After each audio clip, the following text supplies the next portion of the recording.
Hey guys, Nats here. Welcome back to my channel where we discuss all things books, especially thrillers, because thrillers are my favorite genre of all time.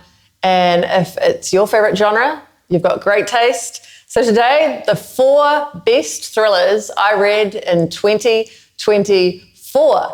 Starting with the 4th best, the worst of the best. It was Verity by Colleen Hoover. It's the only one that I have in the flesh. And look at this beautiful collector's edition.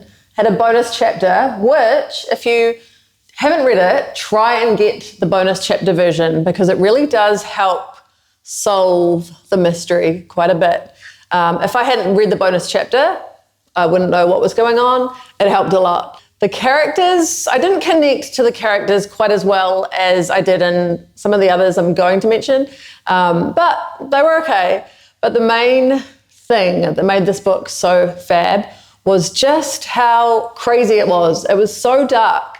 We know thrillers are always dark, but this was dark on another level, so wild. Some of the themes were quite disturbing. Maybe stay away from it if you don't like reading about child death.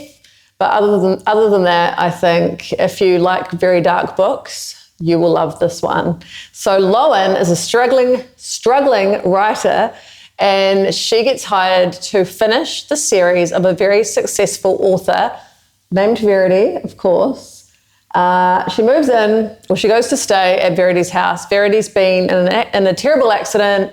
She can't move, can't speak, she's upstairs, and Lowen moves in and of course befriends the husband, the grieving husband who's, his poor wife is, mentally gone and she can't really do much, and they get closer and Lowen starts spending a lot of time in Verity's office where she uncovers some writing, and that's where it all kicks off.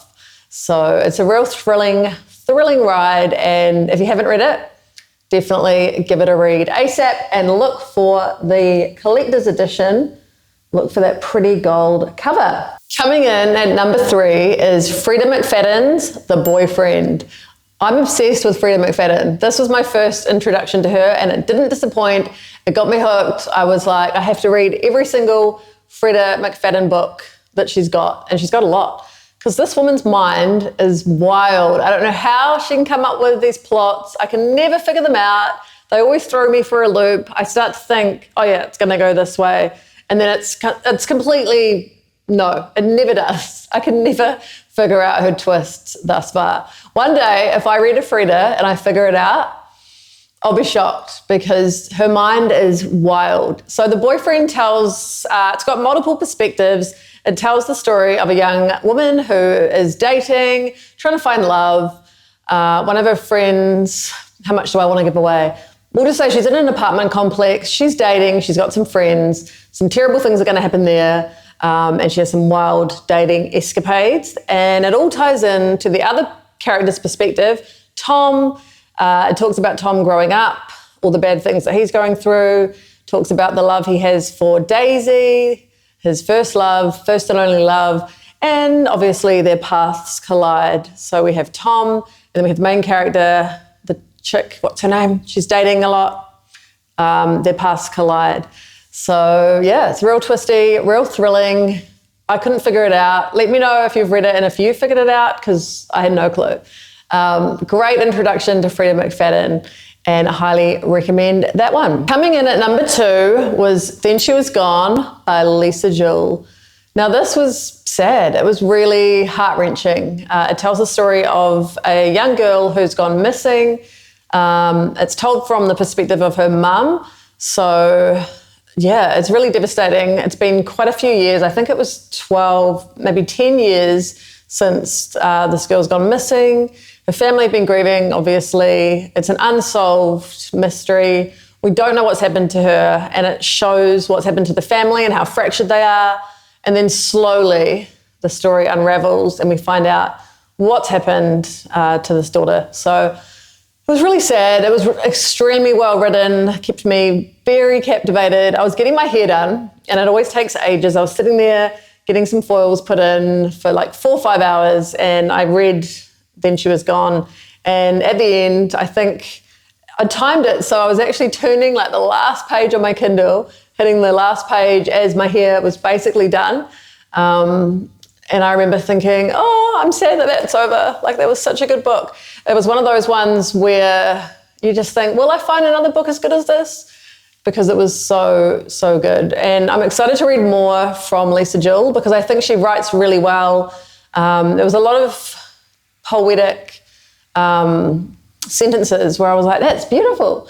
And I just felt really connected to the characters. You know how sometimes you read a book, like Verity is probably an example of that, where the plot's good, but you don't really connect to the characters. In this, I really felt the mum's pain.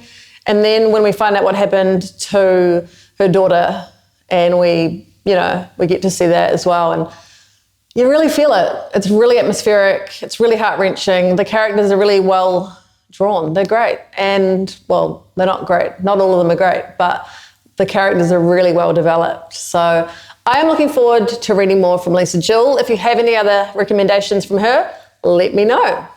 Coming in at numero uno, the best thriller I read in 2024 was another Freida McFadden, surprise, surprise, The Housemaid. It was so good. Those of you who have read it, you'll know it's fantastic. It's just so well paced, keeps you hooked right from the start. It doesn't take long to get into it. The second you're in, you're in. Some books, it can take a while to get connected to. This one, straight in. I actually do find that with Freida's books. Like most of the time, maybe with the exception of The Teacher, as soon as I'm in, as soon as I start reading, I'm hooked. Like she just has a way of drawing you in straight away. This was no exception. So it tells the story of a young woman, Millie, who she's actually, she's been in prison, she's come out, she's looking to start her life afresh, she needs a job, otherwise her probation gets revoked. So she applies for a job as a maid to this really well-off woman called Nina, and Nina's rich husband. She moves in, Nina's obviously terrible, as you can imagine, treats her like absolute crap, and she bonds with the husband and things start to escalate from there. It's really well done, and it's coming out as a movie Christmas Day this year with Amanda Seyfried and Sydney Sweeney, two of my favourite actresses, so I'm pumped. So hopefully it lives up to the book. You know how these movies go. Sometimes they don't live up to the hype, but I'm very excited because I love those two, and it was my favourite read from 2024. So that's it, guys. Let me know if you've read any of those four and if you have any recommendations for me, and I will see you in my next one. Bye. If you haven't read it, wait, I shouldn't do spoilers. I'm not going to do spoilers because people don't want spoilers. They want to know whether they should read it, because otherwise people will be like, what the f***, you've just given away the plot. All right, I'm going to go spoiler free. Spoiler free, baby.